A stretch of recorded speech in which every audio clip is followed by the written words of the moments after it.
Assalamualaikum warahmatullahi wabarakatuh. Hai sahabat sains, apa kabar semuanya?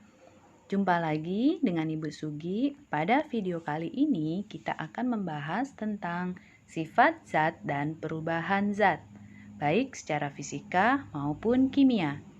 Nah, sahabat sains, benda-benda yang kita kenal dalam kehidupan sehari-hari seringkali mengalami perubahan, baik itu yang bersifat dapat secara langsung kita amati maupun yang memerlukan waktu yang lama untuk pengamatannya. Nah, perubahan benda tersebut dikenal dengan perubahan materi. Apa saja perubahan tersebut dan bagaimana contohnya?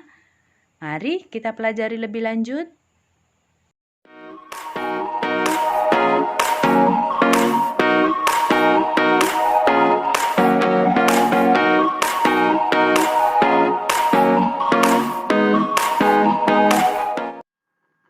Sifat dan perubahan zat secara fisika dan kimia.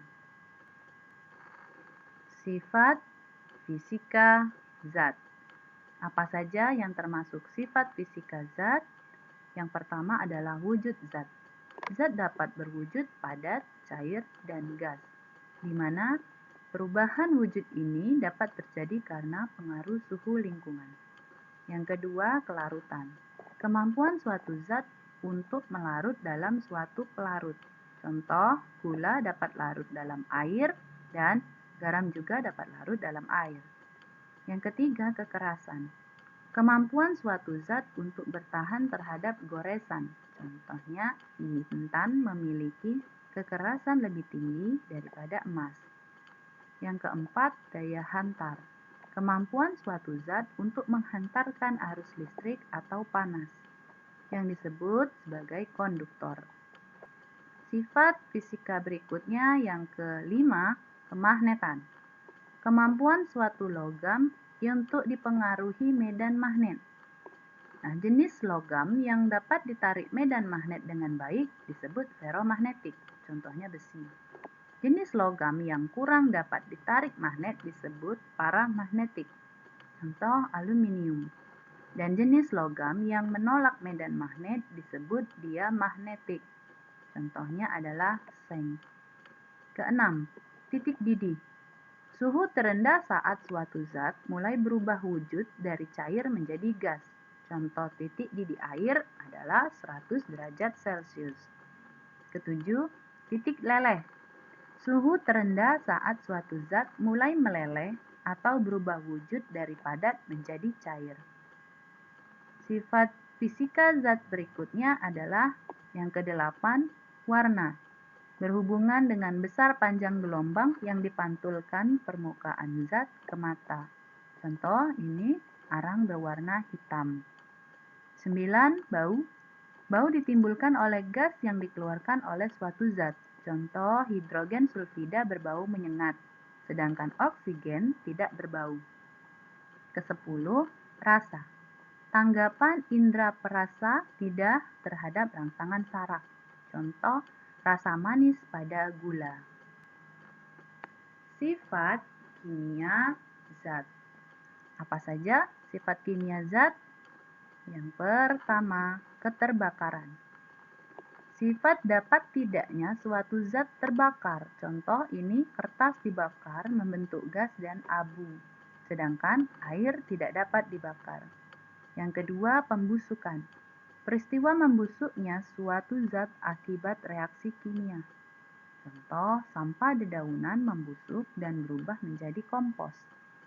Ketiga, kereaktifan. Mudah tidaknya suatu zat bereaksi dengan zat lain. Contoh, besi mudah bereaksi dengan oksigen menjadi karat besi. 4. Daya ionisasi. Mudah tidaknya zat mengalami ionisasi menjadi partikel bermuatan listrik saat dilarutkan dalam air. Perubahan fisika. Perubahan fisika adalah perubahan zat yang tidak disertai dengan terbentuknya zat baru, namun tidak mengubah sifat materi zat tersebut. Contohnya, perubahan wujud. Air dapat membeku, menguap, dan mencair. Jadi materi zatnya tetap air, walaupun dia berubah membeku, mencair, ataupun menguap, materi zatnya tetap air. Kedua, perubahan bentuk. Kayu diubah menjadi lemari, kursi, atau meja. Jadi walaupun sudah berubah jadi lemari, dia tetap lemari kayu. Selembar kertas yang digunting menjadi potongan yang lebih kecil. Beras ditumbuk menjadi tepung. Berikutnya adanya aliran energi, lampu menyala. Perubahan kimia. Berbeda dengan perubahan fisika, perubahan kimia adalah perubahan zat yang disertai dengan terbentuknya zat baru, dengan sifat kimia yang berbeda dengan sifat asalnya. Jadi ingat, perubahan kimia ini ada zat baru yang terbentuk. Yang pertama, ciri perubahan kimia adalah pembentukan endapan. Reaksi yang menghasilkan suatu senyawa yang berbentuk padatan, tidak larut dengan cairan di sekitarnya. Nah, ini contoh gambar adanya endapan. Dari contoh reaksi antara barium klorida dan natrium sulfat yang menghasilkan endapan putih barium sulfat dan natrium klorida. Jadi ada endapan putihnya. Reaksi antara timbal nitrat dan natrium iodida yang menghasilkan endapan kuning timbal iodida.